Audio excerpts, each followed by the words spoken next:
Lecture de la première épître de Saint Pierre.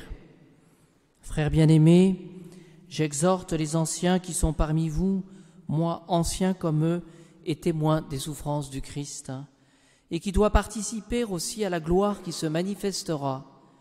Conduisez le troupeau de Dieu qui vous est confié. Soyez vigilants, non par force, mais de bon gré, selon Dieu, non pour un vil profit, mais avec empressement, non pas en maître absolu de l'héritage, mais en devenant les modèles du troupeau. Et quand paraîtra le souverain pasteur, vous recevrez l'impérissable couronne de gloire. Le Dieu de toute grâce, qui nous a appelés à sa gloire éternelle dans le Christ Jésus, après un peu de souffrance, vous rétablira, vous affermira, vous fortifiera. À lui la gloire et la puissance dans les siècles des siècles. Amen.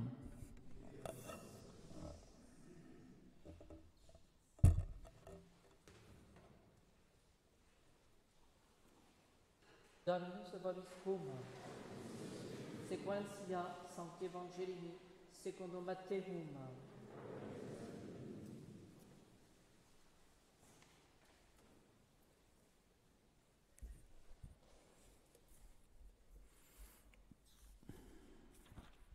En ce temps-là, Jésus était venu dans la région de Césarée de Philippe et il demandait à ses disciples, d'après ce qu'on dit, qui est le Fils de l'homme ?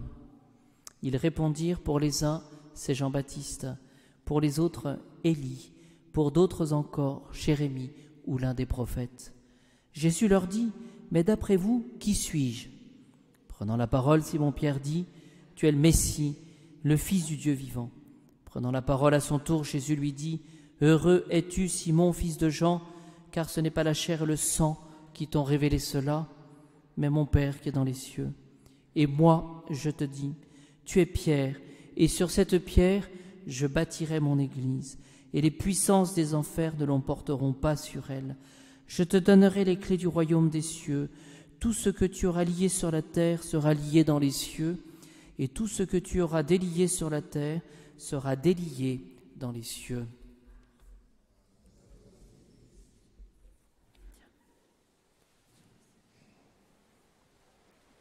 Nous avions dans le bréviaire ce matin un passage de la lettre de saint Paul aux Romains au chapitre 14, versets 7 à 9.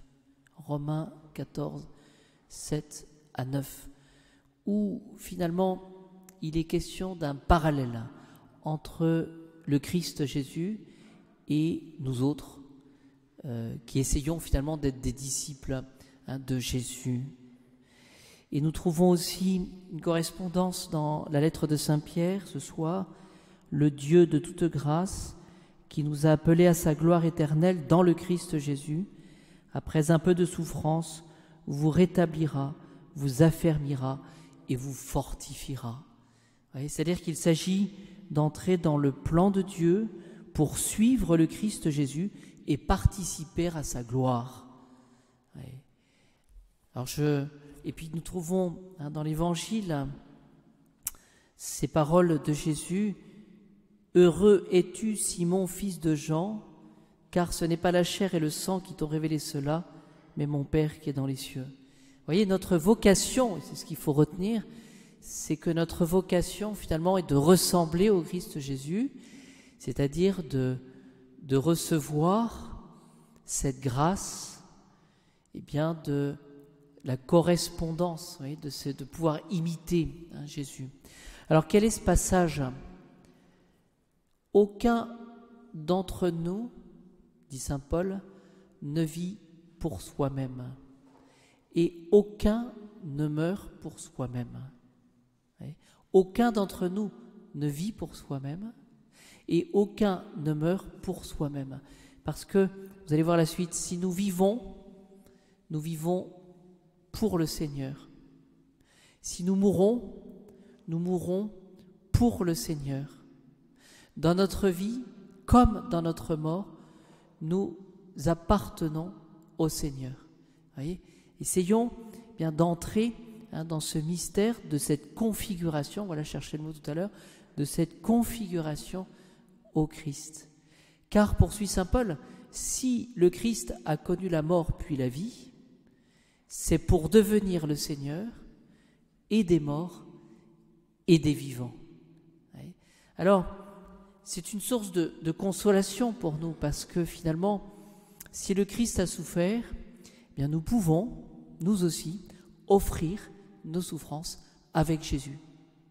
Ou pour dire les choses autrement, Jésus, en tant qu'homme, mais c'est aussi le Fils de Dieu, eh bien, a connu toutes nos vicissitudes, sauf le péché.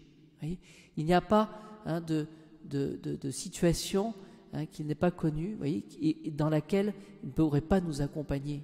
Voilà, donc essayons vraiment et c'est ce que nous disons d'ailleurs à la fin de chaque oraison.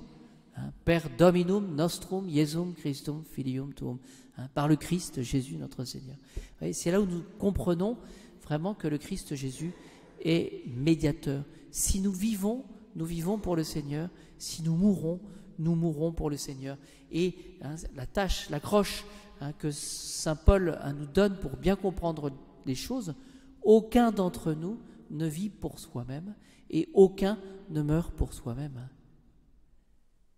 Alors la conséquence pratique de cela, et je conclus, c'est que finalement le péché, où nous repoussons le Christ, le bon Dieu, eh bien le péché finalement réalise ce tour de force finalement pour nous comme créatures, eh bien de vivre seuls, c'est-à-dire finalement de nous couper de notre principe de vie. Voyez, nous devenons faibles par le péché, nous devenons esclaves par le péché, car le démon, nous le savons, lorsqu'il nous tente, et lorsque nous tombons, eh bien, il nous abandonne ensuite. Si nous vivons pour le Seigneur. Si nous mourrons pour le Seigneur. Voilà. Je termine. Vous cherchez Jésus le crucifié. Il n'est pas ici. Il est ressuscité. Alléluia. C'est-à-dire qu'il s'agit pour chacun de nous de bien trouver un petit peu le sens de notre vie, le sens de la quête de notre vie.